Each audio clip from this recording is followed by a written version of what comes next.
한 주간 잘 지내셨습니까? 예, 찬바람이 아침, 저녁으로 좀 불고 하니까, 진짜 이 가을이 성큼 다가왔네요.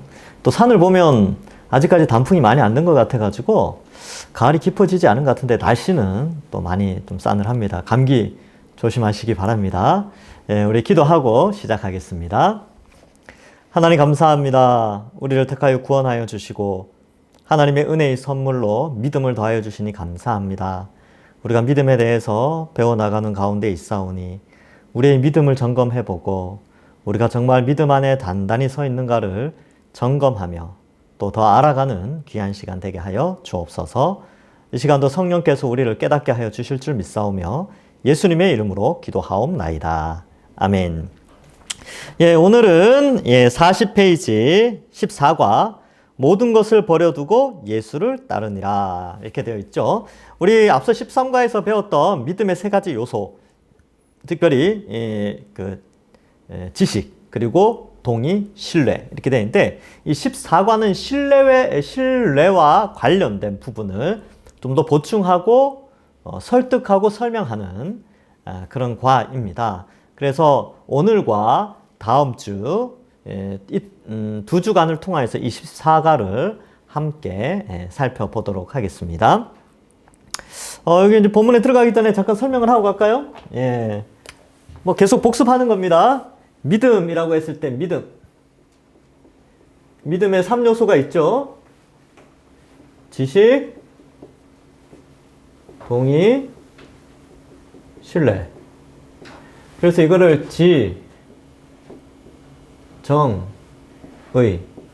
의지적 요소, 감정적 요소, 지적 요소 이렇게 표현해서 전인격적 요소가 믿음을 통하여서 또 믿음은 전인격적으로 나타나게 됩니다. 그래서 요거를 지난주에 살펴봤고 또 우리 지난주에 살펴본 게 구원의 서정이라고 해서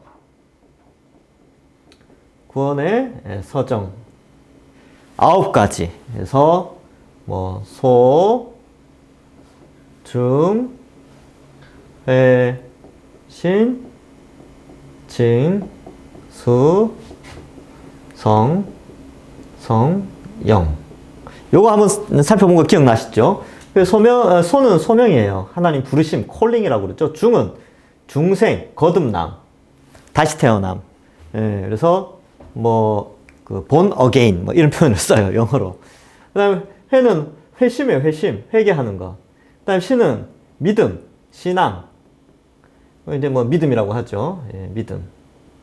그래서 믿음, 신앙은 하나님의 선물입니다.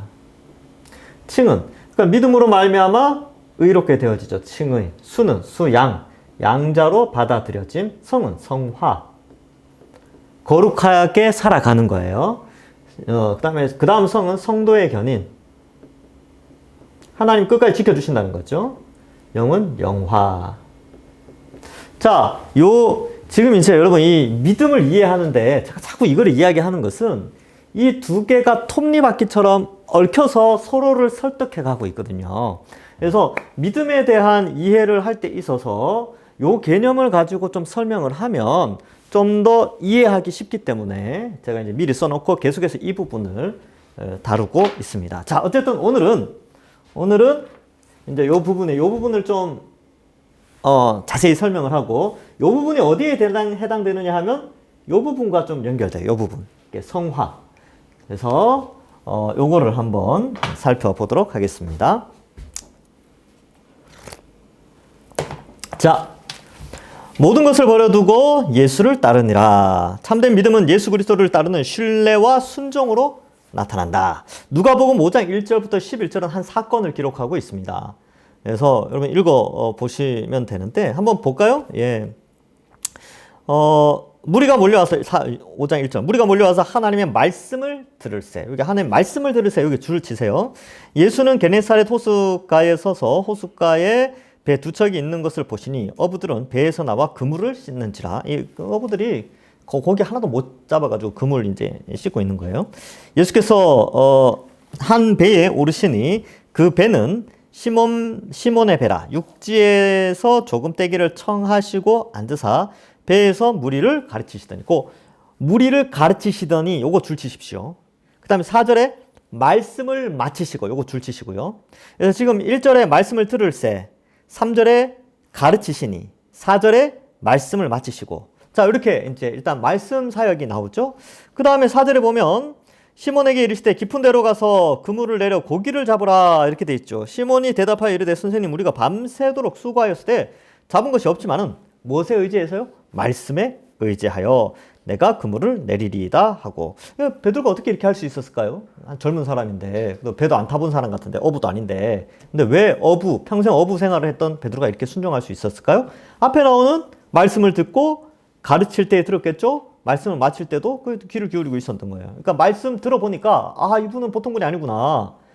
그 말씀을 의지하여서 그물을 내리게 됩니다. 6절. 그리고 그렇게 하니 고기를 잡은 것이 심이 많아 그물이 찢어지는지라 이에 다른 배에 있던 동무들을 손짓하여 와서 도와달라 하니 그들이 와서 두 배에 채움에 잠기게 되었더라. 이 배가 잠겼대요. 와, 기분 얼마나 좋았을까요? 어부 입장에서는. 그죠? 대박 친 날이에요. 대박 친 날. 자, 8절. 시몬 베드로가 이를 보고 예수의 무릎 아래에 엎드려 이르되 주여 나를 떠나소서 나는 죄인이로소이다 하니 이는 자기 및 자기와 함께 있는 모든 사람이 고기 잡힌 것으로 말미암아 놀라고 세베대의 아들도 시몬의 동업자인 야고보와 요한도 놀랐습니다. 예수께서 시몬에게 이르시되 무서워하지 말라. 이제 후로는 네가 사람을 취하리라 하시니 그들이 배를 육지에 대고 모든 것을 버려두고 예수를 따르니라고. 모든 것을 버려두고 예수를 따르니. 이거 줄 쫙 치십시오. 약간 제가 학원 강사처럼 이야기하지만 근데 중요하니까 중요한 건 줄 치는 거예요. 예, 시험에 나오는 건 아니지만 본문에서 중요한 포인트죠. 자, 여기에서 이제 중요한 말씀을 듣죠, 순종을 하죠, 따라갑니다. 예, 요게 이제 그거예요. 그러니까 예수님의 말씀, 그 말씀에 순종하여 그물 내리고 다 버려두고 예수님을 따라가는 요 세 개의 덩어리가 지금 이제 요 스토리에서 나오고 있습니다. 자, 밑에 한번 볼까요? 믿음이 순종이라니. 믿음의 세 가지 요소, 즉 지식, 동의, 신뢰로 정의하는 것은 기독교 2000년 전통 속에 일찍이 형성되고 이해되어 가르쳐졌던 진리입니다. 그러나 불행하게도 이런 믿음에 대한 진리를 열정적으로 가르치며 참된 믿음에 이르도록 돕는 교회는 잘 볼 수 없습니다. 왜 이런 현상이 일어났을까요? 이제 보게 됐죠. 그래요. 하여튼 잘 돕는 교회가, 이렇게 잘 가르치는 교회가 잘 볼 수 없지만 동산교회에서는 볼 수 있으니까 괜찮아요. 예. 우리 교회에서는 이걸 가르치고 있죠. 이제 여러분 배워왔을 거고, 예. 또 1대, 2대 목사님 통해서 잘 배웠을 겁니다. 그래서 저도 이제 역시 가르치는데, 저는 이제 좀 더 체계적으로 좀 가르치게 되는 거죠. 그러니까 이런 우리 다 배워왔어요. 근데 이렇게 안 하는 교회들도 많다는, 이걸 체계적으로 설명을 잘 안 하는 교회들도 많고, 좀 안타깝죠? 예. 근데 이제 왜 이런 현상이 일어났을까요? 이제 두 가지로 좀 설명을 하는데, 첫 번째는 이렇게 가르쳤다간 많은 사람이 자신이 참된 믿음에 이르지 못했음을 알게 될까 두렵기 때문입니다. 놀라운 설명 아닙니까? 그러니까 이런 거예요. 성도들이 많이 있잖아요. 한 몇천 명 모여 있는데, 믿음은 이렇게 해서 이런 것입니다. 이렇게 딱 설명하면 앉아있는 수천 명의 사람들이 깜짝 놀라는 거죠. 그럼 난 믿음이 없다는 말인가? 라는 걸 깨달을까봐. 그래서 그걸 깨닫는 순간 어떻게 돼요? 혼란이 오잖아요. 예. 자기가 참된 믿음에 서 있지 않다는 걸 깨닫고 혼란에 이를까봐 안 가르치는 거예요. 괜한 혼란을 주기 싫은 것입니다. 그냥 믿고 구원받았다고 쉽게 생각하는 편이 좋은 것입니다. 그러니까 이게 어려움을 줘가지고 그 믿음을 의심하게 만듭니까? 예수 믿으면 구원받는 거 아닙니까? 뭐가 더 필요합니까? 이렇게 삶의 이 신뢰 부분 헌신하고 수고하고 포기하고 이런 걸 강조하십니까? 힘들게 성도들 떠나갑니다. 그런 말 하면 안 돼요. 그럴까봐 안 가르친다는 거예요. 근데 이제 이런 경우는 잘 없죠. 이런 경우는 저는 잘 없다고 생각합니다. 문제는 이제 두 번째가 좀 가능성이 높아요. 가능성 볼까요? 더 우려되는 경우로서 아예 믿음에 대해서 잘 알지 못하기 때문입니다. 믿음에 대한 교리가 매우 약화되었습니다. 믿음을 구원받는 지적인 동의 정도로만 강구하고 더 이상 생각하지 않습니다. 요거 정도로만 생각한다는 거예요. 왜냐하면 그렇게 배워왔고 교회에서 그렇게 가르쳐와도 별 문제가 없다라고 생각해 왔으며, 그래서 믿음에 대한 신학의 정립을 이미 다 알고 있다라는 착각에 빠져 있기 때문에 이 정도만 가르쳐도 우리 교회 성도들은 구원받는 데 있어서 문제가 없다라고 판단을 해버린다는 거예요. 이게 아주 심각한 문제죠. 그래서 왜 이런 현상이 일어나냐면 믿음이 뭔지 몰라서 그러는 거죠. 그러면 사실 이 믿음에 대한 교리는요, 이미 2000년 기독교 역사 속에 다 책 기록되어 있어요. 그러니까 그거를 잘 안 배우고 그냥 하여튼 꽁 잡는 게 매다 뭐 이런 의미도 있는데 그냥 대충 하면 되는 거 아니냐. 목회가 뭐 힘든 거 있냐. 그냥 대충 옛날에 했던 거대로 하면 되지. 옛날 누가 그런 말 했던 것 같으니까 나도 이런 말 하면 되지 뭐. 라고 해버리면 이 무지한 것이 무지한 상태로 가버리는 거예요. 그래서 믿음에 대한 교리가 매우 약화되어져 버림으로 말미암아 가르치는 자도 그렇고 배우는 자도 그렇고 교리가 약해지면 문제가 발생합니다. 그래서 이게 아주 중요한 건데, 그래서 여러분이 원래 요거 하잖아요. 원래 요 3권 내년에는 기독교의 기초 교리합니다. 제가 이미 책 교재를 만들어 놨어요. 그러니까 교리를 또 잘 배워야 됩니다. 이 기독교 2000년 역사 속에 믿음의 선배들이 제대로 만들어 놓은 교리를 알아야죠. 그죠? 그래서 믿음을 구원받는 지적인 동의 정도로만 간주하고 더 이상 생각하지 않습니다. 믿음이 신뢰나 순종과 같은 태도나 행위로 나타난다고 생각하지 못합니다. 믿음의 반대가 율법의 행위라는 것은 이미 지적했기 때문에 이 말은 이해하리라 믿습니다. 그래서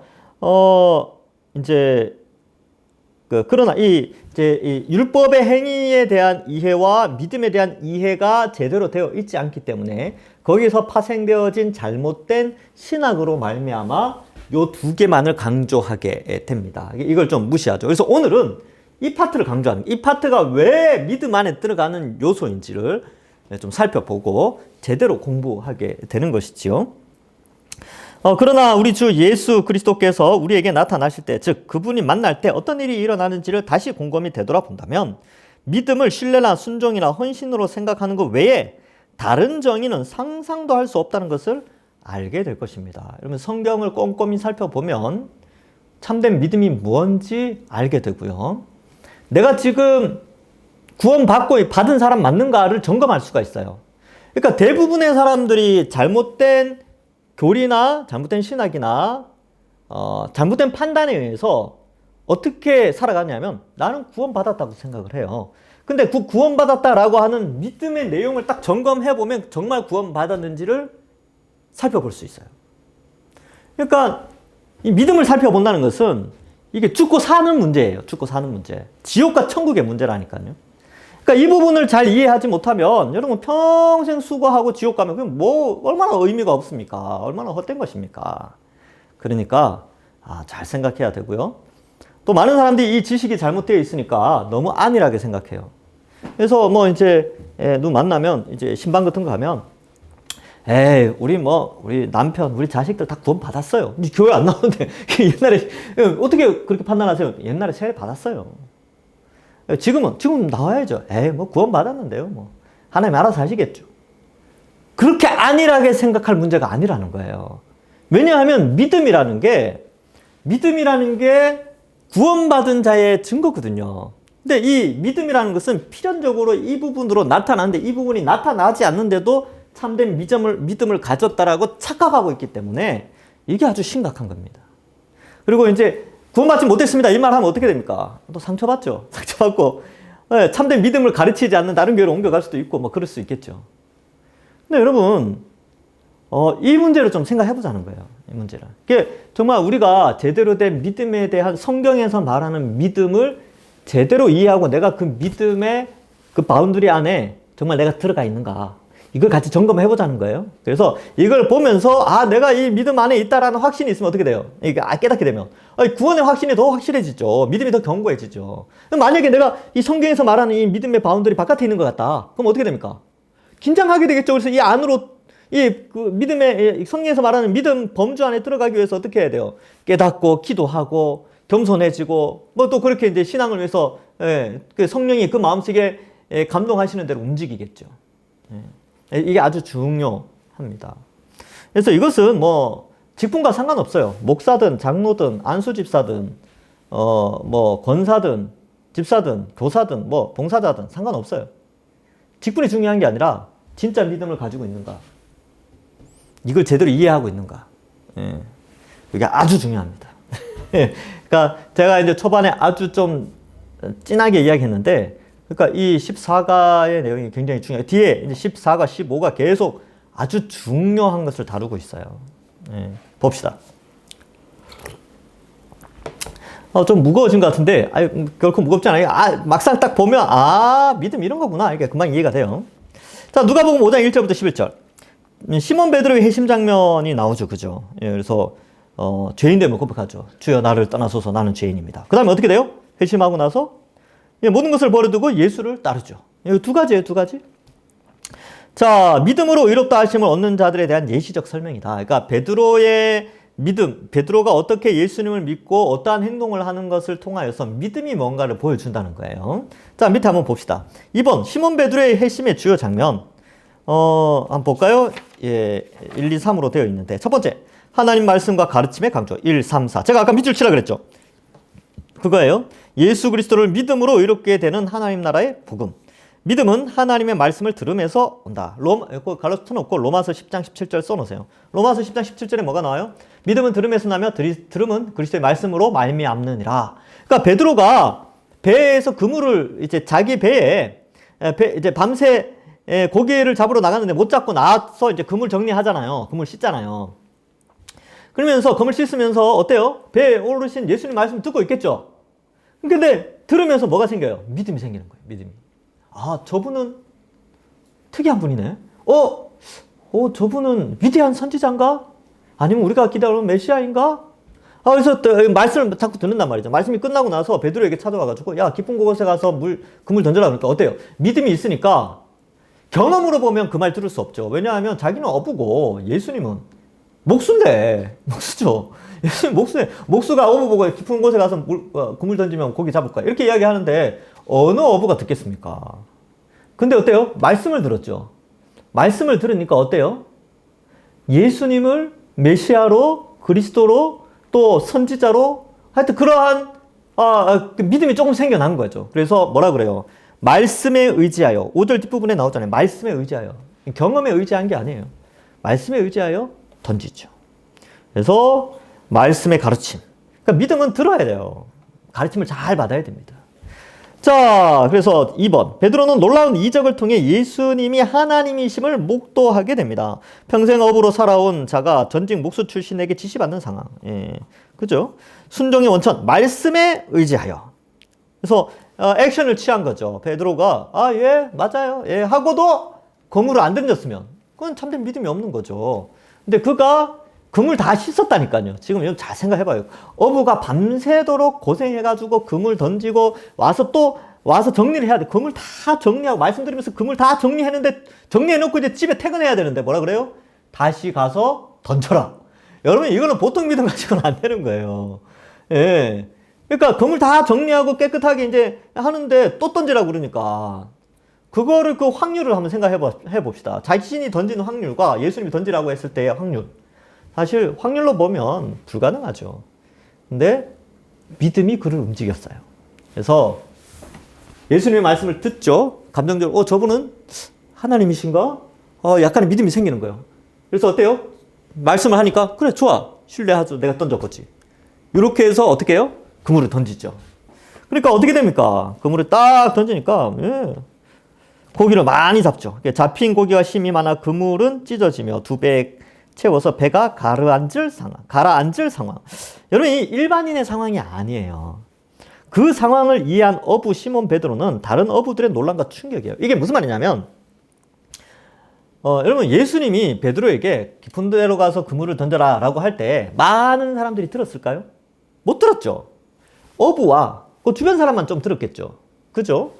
그리고 배 2대가 그물을 가득 이제 그 고기를 가득 싣고 왔단 말이에요. 만선의 기쁨을 누리고 왔어요. 그러면 일반인들은 어떻게 생각했어요? 우와, 저 사람들 밤새도록 고기 못 잡더니만 말씀 듣고 나가서 고기 잡아왔네. 많이 잡았네. 이렇게 생각하죠. 근데 어부들은 달라요. 어부들은 그렇게 이해하지 않아요. 어부들은 어떻게 이해하느냐면 경험적으로 봤을 땐 절대로 잡을 수 없는 상황이에요. 그런데 어때요? 모든 물고기들이 그 그물 속에 들어간 거잖아요. 그래, 그럼 뭘 의미합니까? 예수님은 고기가 어디 있는지 정확히 아시는 거죠. 인간이 만들어낸 레이더보다 훨씬 더 정확하게. 당연히 예수님은 하나님이시니까. 그래서 그물에 딱 들어 올리고 많이 잡히는 순간 엄청나게 놀랐을 거예요. 일반인들하고 비교할 수 없게. 저분은 하나님이시다. 하나님을 우리가 만났다. 라고 생각해서 그물을 가지고 와서 이제 내려서 어떻게 될까요?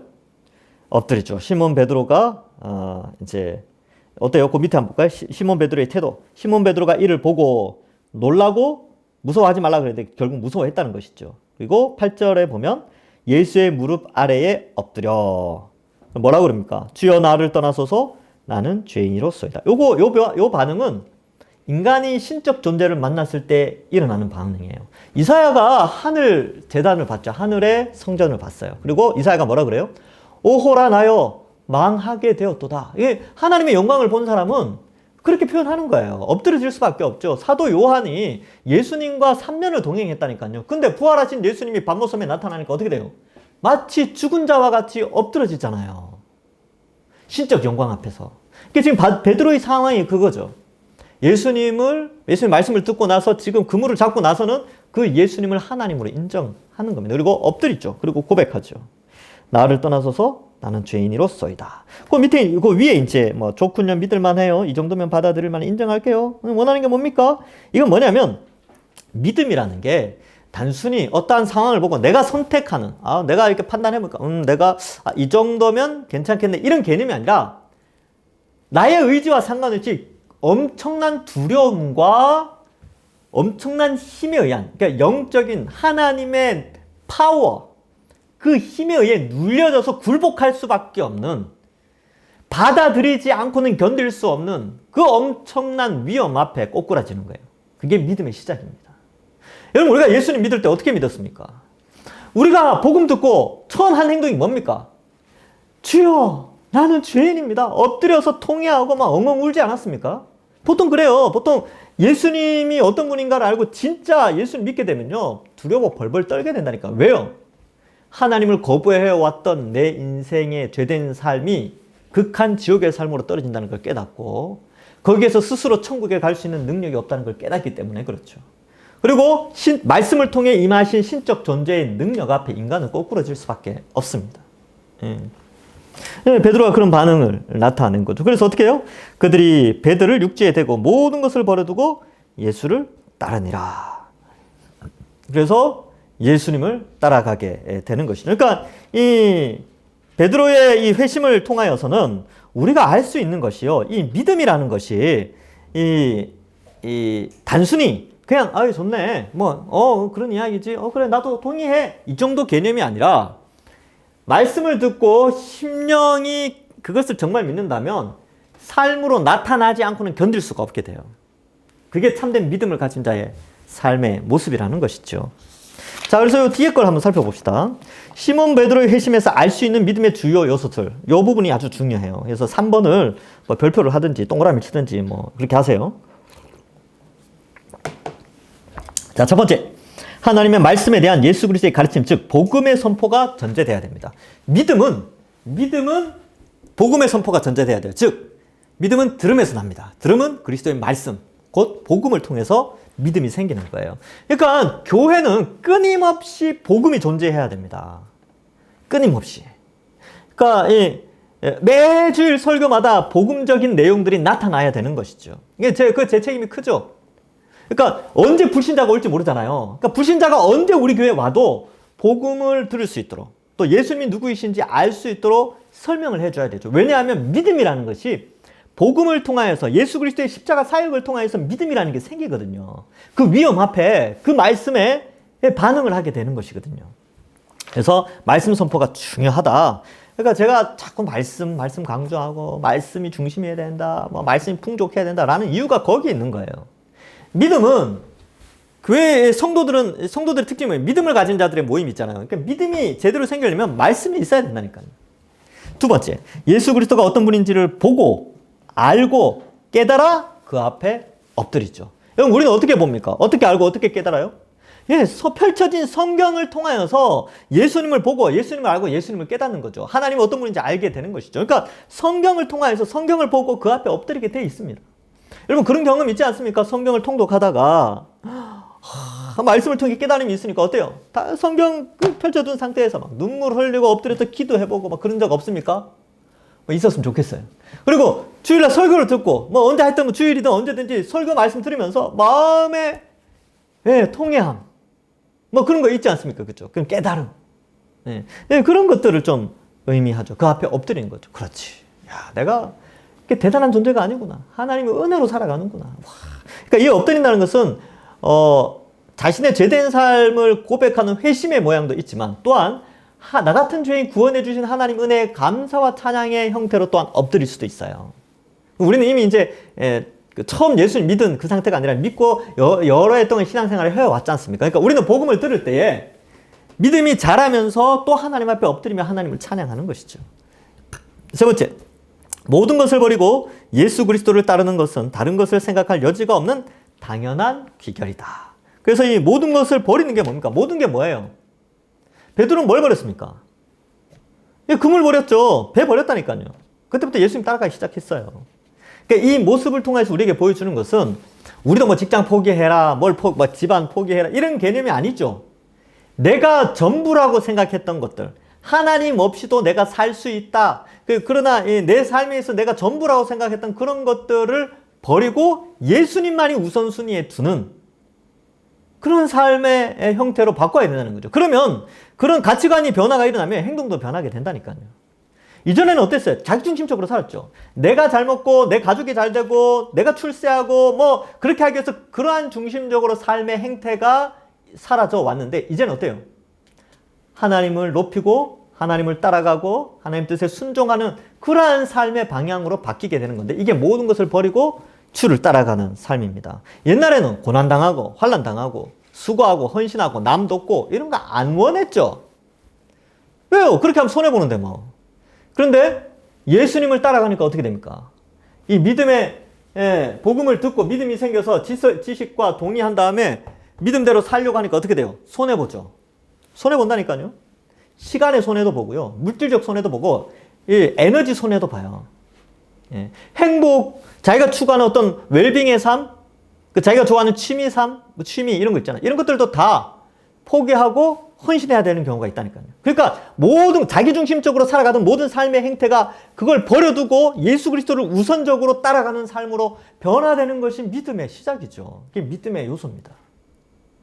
아주 중요한 부분이죠. 그럼 이제 우리가 생각해 보는 거예요. 내가 진짜 이 믿음 위에 서 있는가? 나는 그냥 예수님 믿고, 그렇지, 천국까지 하고, 전적으로 따라가기보다는 내가 좋은 대로, 내가 하고 싶은 대로 다 하고, 내가 이렇게, 남 돕는 것보다, 그냥 내가 내 거 챙기고, 그죠? 헌신하고 수고하는 것보다, 헌신 받고, 수고함을 받고, 섬김을 받는 것을 추구하면서, 이 땅에서 좀 잘 먹고 잘 살고, 그러한 가운데 천국 가기를 원하지 않습니까? 그렇다면 그 믿음을 한번 의심해 봐야 된다니까요. 그게 정말 예수님이 원하신, 예수님 나를 따라오라고 하신 그 길이 맞는가? 수요일마다 지금 마가복음 하는데 예수님 그러잖아요. 누구든지 나를 따라오려거든 자기 십자가를 지고 나를 따라와야 된다. 자기 십자가를 지고 따라오는 것은 자기 중심적 사고방식의 과거의 삶의 패턴들을 다 버려야 된다는 거예요. 이 베드로가 모든 걸 버리고 예수님 따라간 것처럼. 그렇죠? 앞서 말씀드립니다. 오해를 하시면 안 돼요. 그러니까 직장도 버리고 돈도 버리고 가족도 버리고 그런 개념이 아니죠. 우선순위에 있어서 하나님 영광을 위해서 살아가야 돼요. 그래서 우리의 시간, 내가 즐기는 것, 또 내가 가진 재물들, 이 모든 것들의 중심에는 하나님 영광이 있어야 되는 겁니다. 그죠? 그래서 세상 사람들은 재물을 왜 모아요? 왜 모읍니까? 행복하려고 모으죠. 우리는 재물을 왜 모읍니까? 하나님 영광을 위해서 모으는 거예요. 그러면 행복하지 않습니까? 아니요, 행복하다니까요. 하나님 영광을 위해서 재물을 쓰고, 하나님 영광을 위해서 내 시간을 쓰고, 하나님 영광을 위해서 내 에너지를 쓰고, 막 교회 봉사하고. 근데 그럴 때 뭐가 있냐면 기쁨이 있어요. 아이고 죽겠다. 아이고 힘들다. 이게 아니라니까요. 왜냐하면 믿음이 그래요. 믿음이 지식과 동의, 신뢰 이 삶의 온전한 믿음의 삶의 사이클이 제대로 돌아가면요. 삶이 너무 재밌어요. 행복하다니까요. 예. 고난 가운데에서도 영광 돌리고 찬양한다니까. 이게 이제 믿음의 속성이죠. 그러니까 이러한 믿음은 세상 사람들이 볼 때는 절대로 이해할 수 없어요. 불신자들은 이 믿음을 절대 이해할 수가 없습니다. 경험할 수도 없고 논리적으로 이해할 수도 없는 거죠. 자, 봅시다. 자, 믿음의 요소인 신뢰. 그래서 이 부분을 좀 강조하고 있어요. 성경은 믿음을 순종과 같은 의미로 교차 사용한다. 로마서 10장 16절. 그들이 다 복음을 순종하지 아니하였도다. 이사야가 이르되 주여 우리가 전한 것을 누가 믿었나이까. 이렇게 하죠. 그래서 17절에 믿음은 들음에서 나며 들음은 그리스도의 말씀으로 말미암느니라. 그 내용이 나와요. 자, 복음에 순종하지 아니하였다. 이런 표현을 써요. 복음을 믿지 아니하였다. 이런 표현을 쓰지 않고 복음에 순종하지 않았다. 이런 표현을 쓰죠. 그래서 순종과 믿음은 같은 의미로 쓰여집니다. 믿음의 3요소, 지식, 동의, 신뢰 계속 반복되죠. 지식이나 동의는 이해할 수 있지만 문제는 신뢰라는 항목이다. 신뢰를 설명하면서 사용한 표현, 헌신, 순종, 의지적 복종, 사랑, 선행, 영접 등. 성경은 믿음을 행위로 보이는 것들과 쉽게 연결시키거나 같은 것으로 설명한다. 믿음은 행위가 아니라는 식의 설명에 익숙한 자들에겐 이해가 되지 않는다. 베드로의 회심에서도 이런 믿음의 특성들이 실제로 나타난다. 이렇게 되어 있죠. 그래서 믿음은요, 반드시 행위로 나타나게 되어 있어요. 그래서 야고보가 뭐래요?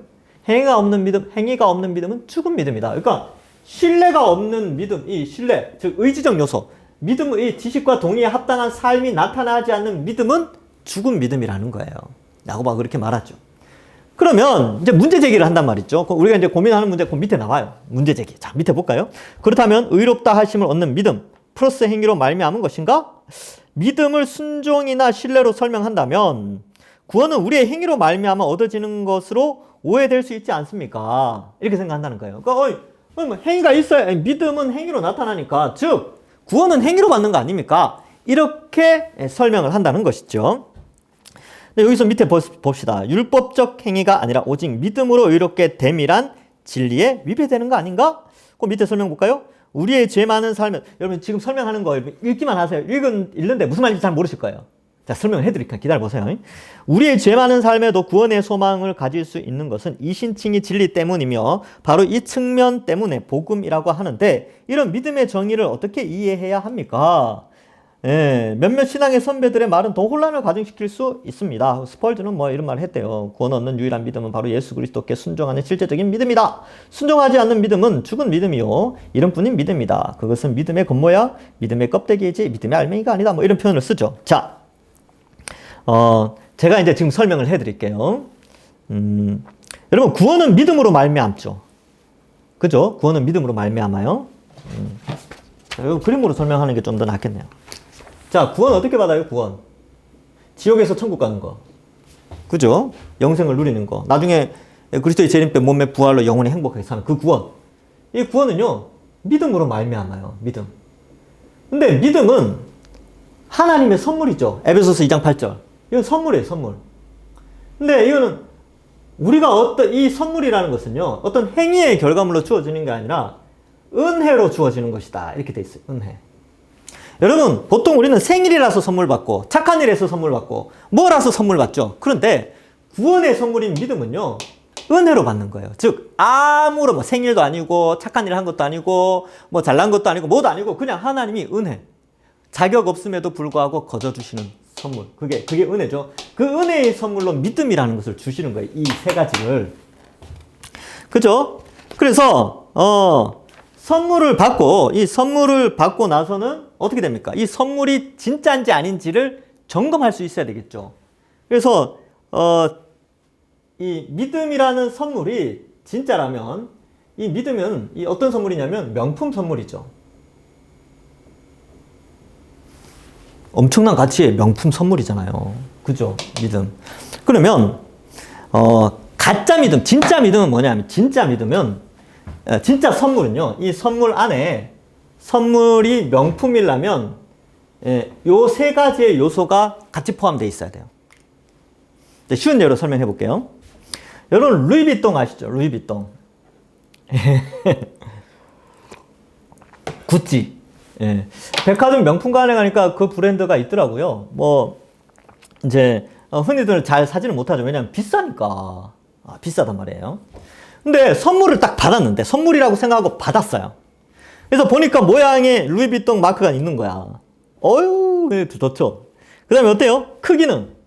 크기도 그 백화점에서 본 거랑 똑같아. 또 크기 똑같고 모양 똑같은데. 근데 이제 지퍼를 열어야 돼. 지퍼를 딱 보는데 지퍼가 딴 거야. 지퍼가 XYZ 이렇게 돼 있는 거야. 루이비통 그게 아니고. 지퍼는 중국산이야. 예, 아니면 중국을 비하해서 죄송합니다. 예, 아니면 어디 예, 국내에서 아니면 어디에서 만든 간의 수공업으로 만든 그런 거야. 그러면 그게 진짜 명품 루이비통 가방입니까? 짝퉁입니까? 짝퉁이라 그랬죠. 그런 거를 가짜라 그러잖아요. 여러분 잘 봐요. 내가 진짜 믿음의 선물을 받았는지, 이게 진짜 명품 선물을 받았는지 안 받았는지 점검할 수 있는 요소가 이 세 개예요. 근데 이 세 개 중에 하나라도 잘못되면 그 믿음의 선물은 가짜입니다. 맞죠? 네, 그렇게 이해하시면 돼요. 그런데 그 내용 중에 여기 들어가 있단 말이에요. 여기 들어가 있어요. 이렇게 설명되어져야지 그게 참 믿음에 대한 설명이라는 거죠. 그러면 여기에서 이게 생각하는 거죠. 그러면 아니 행위가 아니라 믿음으로 구원받는다면서요. 근데 왜 행위를 강조하십니까? 이렇게 되는데 여러분 구원을 받을 때는 인간의 노력에 의하여서 구원을 받는 게 아니에요. 이 노력의 대가로 구원, 그러니까 이 내 노력의 대가로 구원을 획득하는 게 아닙니다.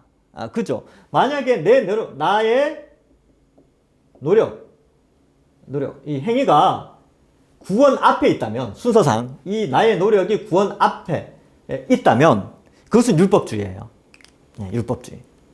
그런데 구원받은 자의 믿음으로 인하여 지식과 동의에 의해서 합당한 선한, 하나님 기뻐하시는 선한 삶을 사는 것은 믿음의 요소라는 거예요. 믿음의 요소. 그러니까 이 선한 삶, 이러한 깨끗한 삶이 구원 앞에 갈 때는 율법주의가 되는 거예요. 이건 피해야 됩니다. 그러나 구원을 받았기 때문에 합당한 믿음은 지식이니까 지식이 들어가서 당연히 하나님이 기뻐하시는 삶을 살 수 있는 신뢰의 모습이 나타나는 것이 참된 믿음의 삶, 구원받은 자의 삶이라는 거죠. 그러니까 믿음의 이 행위라고 표현되어지는 이것의 위치가 중요하다는 거예요. 구원받기 이전에 행위를 통하여서 구원받겠다. 이거는 철저하게 금지하죠. 그러나 믿음의 선물을 받고 예수 그리스도의 십자가 개념을 깨닫고 그것을 동의하면 당연히 어떻게 돼요? 우리의 심령이 거룩하게 변화되어지고 우리의 악한 양심이 선한 양심으로 바뀌고, 그죠? 분별력이 생겨서 그런 삶을 살아가겠죠. 그죠? 그럼 가짜 믿음이 뭐냐? 예수님 믿고 예수님 나의 죄의 형벌 대신에 죽으셨지. 그러나 삶은 내가 알아서 살 거야. 이거 가짜죠. 예, 아까 이 가방 비유 썼는데 그거 가짜예요. 예. 자, 그런 의미에서 여기 이제 행위에 대한 설명이 나오는 거예요. 자, 요거 이제 밑에 가서 좀 더 설명해 볼게요. 43페이지 2번 문제 해결. 복음에 대해서 보다 정확하게 이해해야 한다.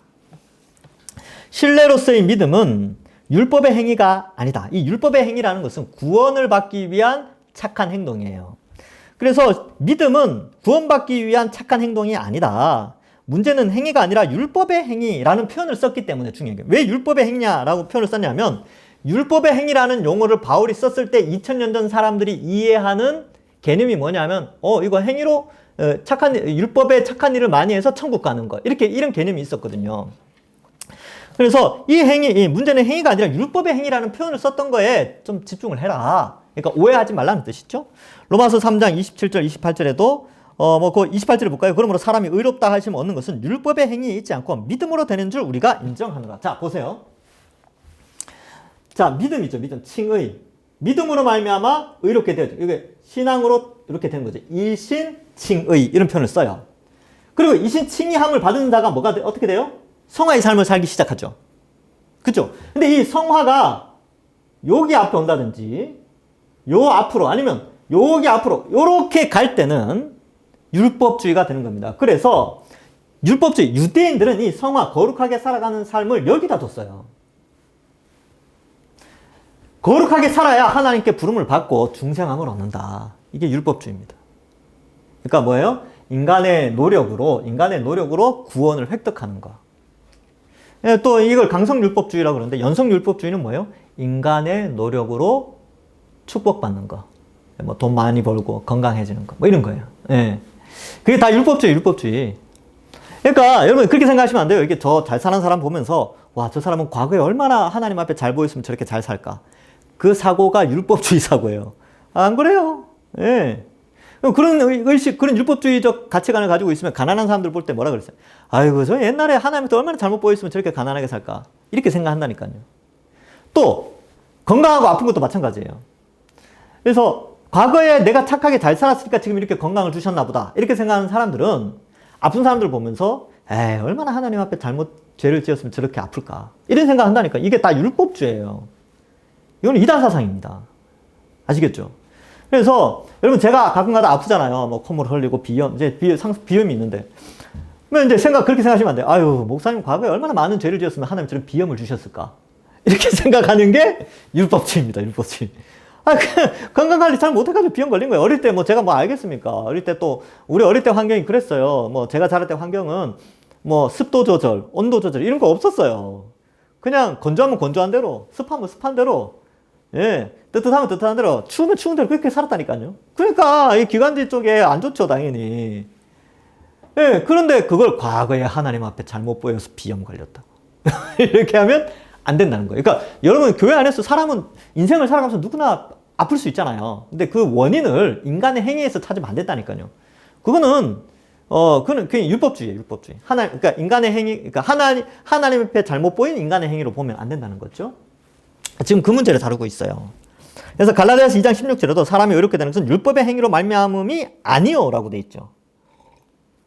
왜 율법의 행위라는 용어를 썼냐면 아까도 이야기했죠. 2000년 전에 율법의 행위라는 용어를 쓸 때는 천국 가는 수단으로 이 단계 앞쪽에 있는 걸로 생각했기 때문에 그래요. 그러니까 인간의 노력, 이게 이제 율법의 행위였죠. 2000년 전에 유대사회 속에서 행위로 구원받는다. 그러면 유대사회가 아닌 이방사회는 어떻게 생각됩니까? 착한 행동.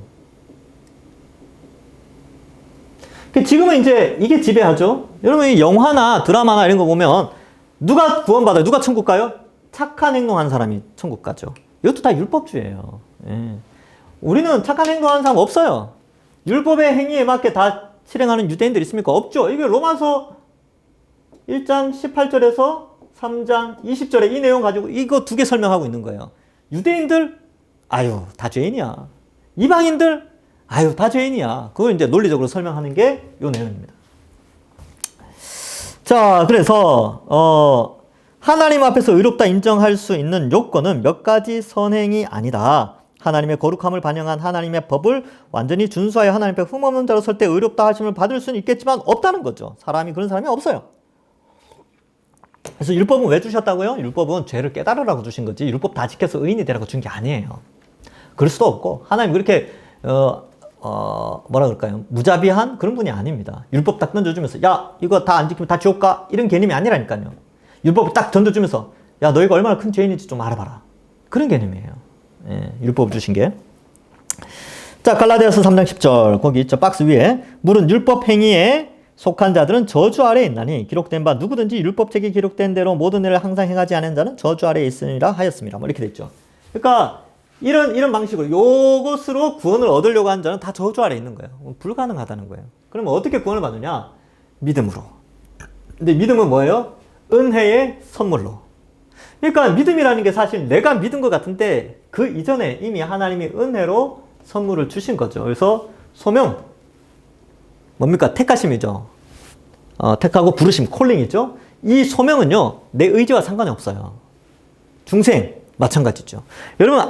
여러분들이 태어날 때 여러분 의지를 가지고 태어났어요. 내가 몇 년도 몇 월 며칠 날 태어나야 되겠다. 우리 부모님은 이분하고 이분 이렇게 선택하셨어요? 아니죠. 여러분 생명이 태어나는 거는 자신의 의지와 상관이 없어요. 새 생명도 마찬가지입니다. 거듭나는 것도 마찬가지예요. 그래서 니고데모가 물었죠. 어떻게 해야 중생합니까? 그러니까 야, 부모 뱃속에 들어가는 겁니까? 이렇게 물으니까 아니 예수님 그러죠. 야 그렇게 아니고 위로부터 나는 거다. 예, 출생의 설명을 하면서 이건 역시 중생 역시 위로부터 나는 인간의 노력에 의해서 나는 것이 아니라는 것을 설명을 하시죠. 예수님께서. 자 그래서 밑에 봅시다. 성경은 의도적으로 믿음과 대조되는 것으로 행위라는 표현보다는 율법의 행위라는 표현을 선호한다. 왜요? 2000년 전에 사람들 머릿속에는 율법의 행위라는 이 개념이 뭘 의미하는지 알았거든요. 율법의 행위는 구원의 수단이야. 이런 머리 개념이 있었기 때문에 바울이 이 표현을 쓰는 거죠. 너희가 구원받기 위한 행위, 즉 율법의 행위 이렇게 표현하는 거예요. 이런 표현을 선호한다. 하나님의 기준이자 뜻인 율법을 준수하는 행위가 아닌 단순 인간의 자의적 기준으로 행하는 선행, 아예 고려의 대상이 되지 않는다. 뭐 이렇게 표현하고 있는데, 이 선행, 인간이 자의적으로 판단하는 기준의 선행은 아예 고려 대상이 구원의 수단이 안 됩니다. 유대인들은 613가지인가요? 4가지 정해가지고 뭐 400개 지킨 사람은 더 괜찮고 500개 지킨 사람은 이게 등급을 나누는 거예요. 등급을 나눠요. 그래서 어때요? 이방인과 뭐 이런 사람들은 뭐 다 무시하고 또 대제사장은 우와 이렇게 이야기를 하죠. 자, 그다음 박스 안에 두 번째 점. 그러므로 성경은 행위 자체를 부정하는 것이 아니라 율법의 행위를 부정하는 것이다. 즉 이렇게 해서 이렇게 되는 걸 부정한다는 거예요. 이렇게 돼서 이력을 통하여서 나타나는 이 성화의 삶을 부정하는 게 아니에요. 성화의 삶을 부정하는 게 아니라 이 성화의 삶, 깨끗한 삶이 택하심의 조건으로 들어갈 때 그것을 거부하는 겁니다.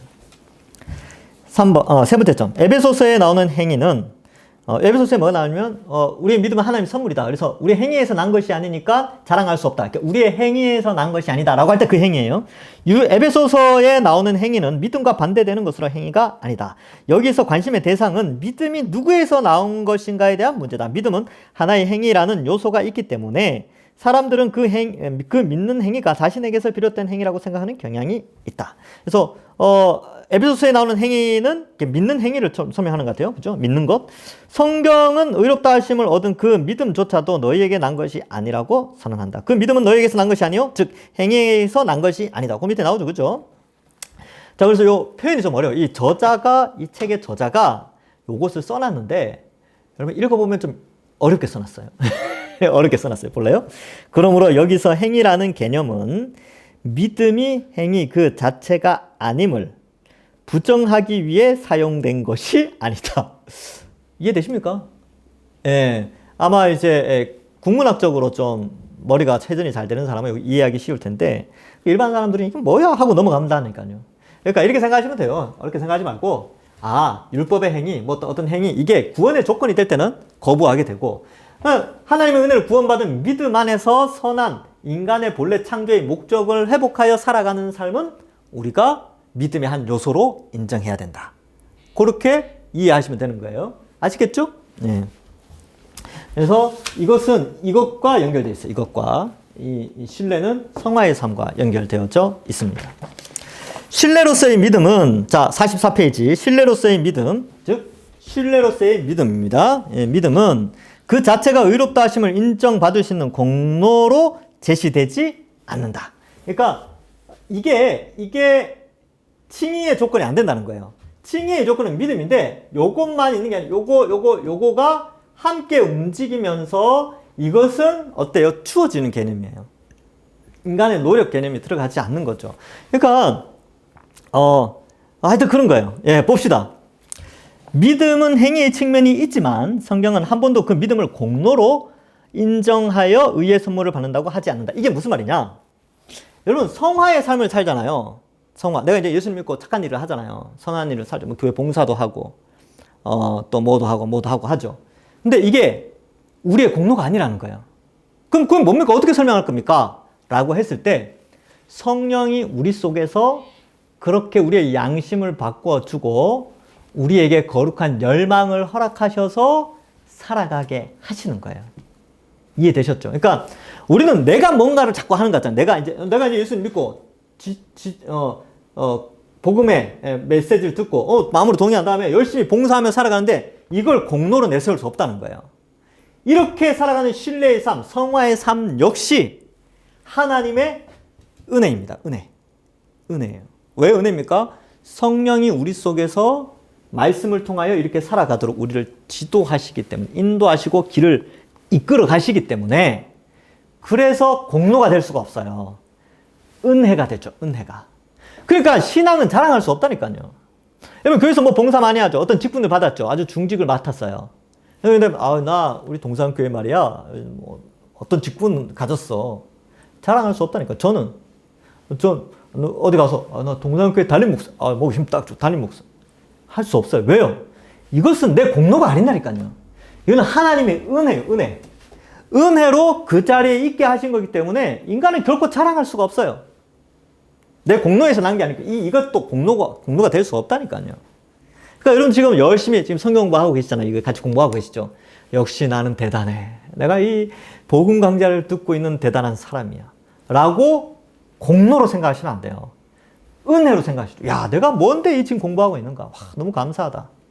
그러니까 이 개념이 필요하고 또 여러분 교회 안에서 이런 생각을 가지면 안 돼요. 이제 복음 강좌를 다 듣잖아요. 복음 강좌 안 들은 사람들 있잖아요.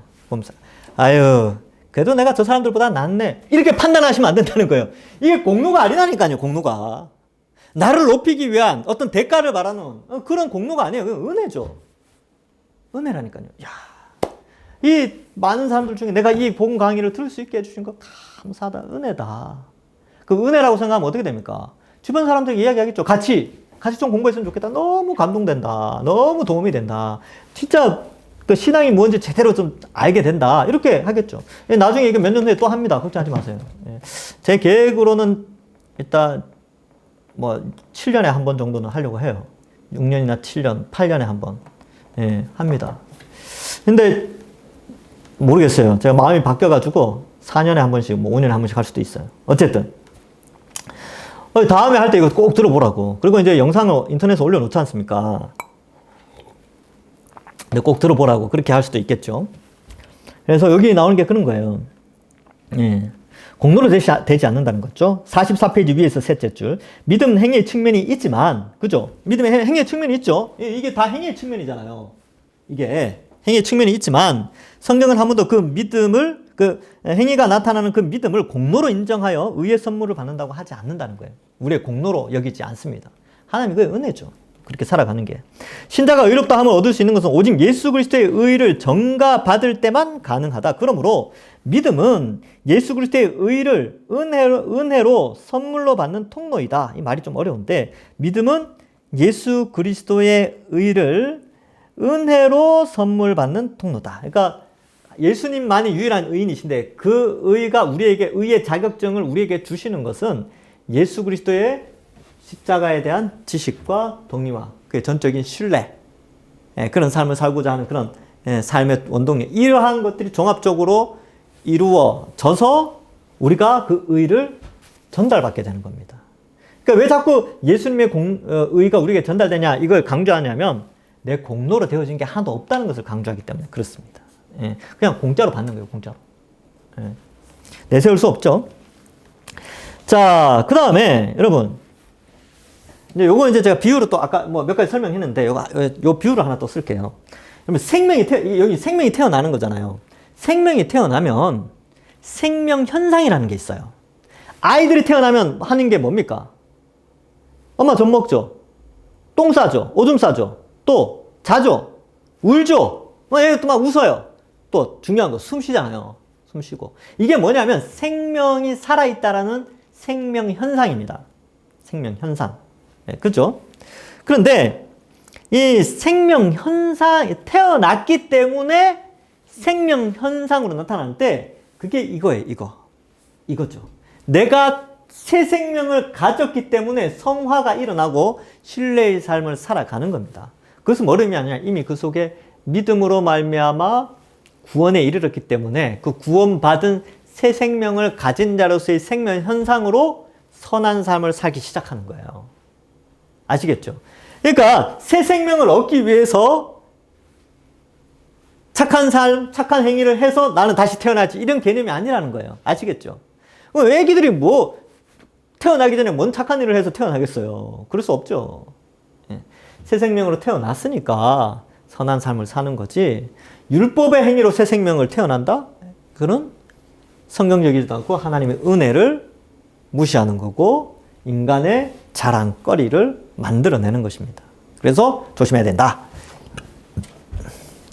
자, 그래서 우리는 새 생명을 얻기 위해서 선한 행위를 하는 사람이 아니에요. 새 생명을 얻었기 때문에 생명 현상으로 그리스도인으로서 선한 삶을 사는 거죠. 문제 해결 두 번째. 믿음의 대용어인 순종을 바르게 이해해야 한다. 이렇게 기록하고 있습니다. 순종을 두 종류로 구분합니다. 첫 번째 순종. 예수님에 대한 인격적 헌신, 구원의 길에 대한 선택과 추구. 이렇게 이제 헌신하고 이제 삶의 방향, 구원의 길로 이제 삶의 방향을 트는 것이죠. 두 번째 순종은 예수께 속한 자, 구원받은 자로서의 마땅한 삶, 믿음의 결과로서의 거룩한 행위. 이게 이제 두 번째 순종인데, 이 첫 번째와 두 번째 중요합니다. 그러니까 의지적 전환, 이러한 의지적인 전환과 함께 실제로 그렇게 살아가는 삶, 이 모두가 순종에 해당되는데, 다 행위적 요소가 있어요. 근데 이것은 이미 구원받았기 때문에 이런 행위적 요소로 살아가는 거예요. 구원받기 위해서 행위적 요소로 살아가는 게 아니라는 거예요. 이해하시겠죠? 지금 계속 반복하고 있는 거예요. 예, 헷갈리지 말라고 계속 반복하는 거예요. 이런 구분을 통해 인격적 관계로서의 신뢰로서의 믿음을 이해할 수 있다. 표현을 진리에 기댄다, 뭐 이런 표현을 쓰는데, 진리에 기댐, 순종과 진리에 기댄 자로서의 마땅한 행위, 순종. 이 두 개가 다 같이 우리에게 있어야 되고, 표현 두 번째, 예수 안에서 진리 안에서 안식한다. 진리 안에서 안식함, 이 순종이에요. 진리 안에서 안식하는 자로서 마땅한 삶을 산다, 이런 뜻입니다. 자, 하여튼 이렇게 좀 볼 수 있고, 3번, 이런 식으로 구분할 수 있는 것은 전적으로 신뢰하는 믿음과 신뢰한 자로서 살아가는 순종의 삶을 구분할 수 있기 때문이다. 하여튼 그렇게 되어 있어요. 4번, 믿음의 이런 특징은 믿음의 대상으로부터 기인한다. 믿음의 대상이 누굽니까? 예수 그리스도죠, 그죠? 그래서 봅시다. 밑에 그 두 개의 설명이 나오는데, 이거 아주 중요하니까 별표해 놓으세요. 예수 그리스도를 만난 자들은 하나같이 그분께 자신의 모든 생명과 삶을 의탁한다. 순종의 첫 번째 측면이에요. 그러니까 우리의 생명과 삶을 다 예수님께 맡기는 거예요. 예수님이 우리 인생 책임져 주신다. 예수님이 우리를 선한 길로 인도해 주신다. 우리를 모든 것을 책임져 주신다. 이런 개념이 있죠. 의탁하죠. 그 다음 두 번째, 그래서 예수 그리스도의 뜻에 순종하는 삶을 살아가죠. 그래서 성경에 기록된 거룩한 삶을 실제로 살아가는 거예요. 순종의 삶을 나타내는 것이죠. 오늘은 여기까지 하겠습니다. 정리를 하면, 참된 믿음이라는 것은 신뢰의 삶이 반드시 나타나야 된다. 그것은 성화의 삶과 직결되어 있기 때문에 그렇습니다. 그래서 이 행위라는 것이 나의 어떤 노력에 의해서 구원을 이룬다든지, 또한 여기 와서 이 신뢰의 부분에 이 행위가 나의 공로로, 그죠? 내 노력으로 이루어지는 것으로 판단해서는 안 되고, 이 모든 것이 은혜에 속한다는 거. 그죠? 그러니까 내가 헌신하고 봉사하고 애를 쓰고 주께 고난을 받고, 이 모든 것이 나의 공로로서의 개념으로 이해하지 말고, 그것도 은혜다. 은혜예요, 은혜. 그래서 빌립보서에 보면 나왔죠. 1장 27절 이하인가요? 보면 하나님이 우리에게 은혜를 주신 것은 그를 믿을 뿐만 아니라 또한 고난도 받게 하려 하심이라. 고난이 뭐라고요? 고난은 이 신뢰하고 성화의 삶을 살아가는데 필수적으로 들어가는 고난인데, 그게 뭐라고요? 은혜를 주신 것이 믿음과 고난이라는 거예요. 그러니까 고난도 은혜예요, 은혜. 고난이 바울의 공로가 아닙니다. 우리의 공로가 아니라니까요. 우리가 교회에서 봉사하고 헌신하는 게 우리의 공로가 아니에요. 은혜입니다. 은혜죠. 그래서 이러한 부분들을 잘 이해하고, 그래서 우리는 구원받았기 때문에 선한 삶을 살잖아요. 근데 그 선한 삶을 자랑할 수 없어요. 유대인들은 선한 삶을 살면서 천국 가려고 하지만, 우리는 이미 천국 구원받은 자로서 선한 삶을 사는데 그 선한 삶을 자랑할 수 없어요. 내 공로로.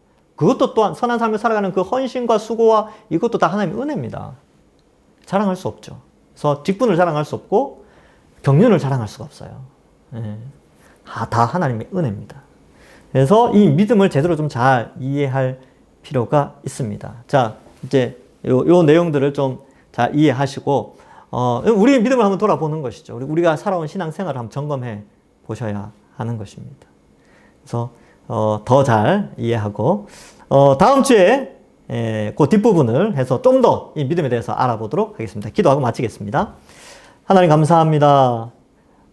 믿음이 참 중요하다는 것을 아는데, 믿음을 어떻게 설명해내고 이해하는가에 대한 논리적인 그러한 것들이 좀 많이 부족했는데, 이러한 공부를 통하여서 우리가 좀 더 믿음에 대해서 견고히 깨닫게 하여 주시고, 또 이 믿음을 너무나 잘못된 것으로 오해하고, 또 이 마지막 때에 가짜 믿음, 짝퉁 믿음이 교회 안에 들어오는 것을 하나님 불쌍히 여기시고 경계하여 주시고, 교회를 참된 믿음, 명품 믿음으로 우리가 명품 믿음을 소유할 수 있도록 인도하여 주옵소서.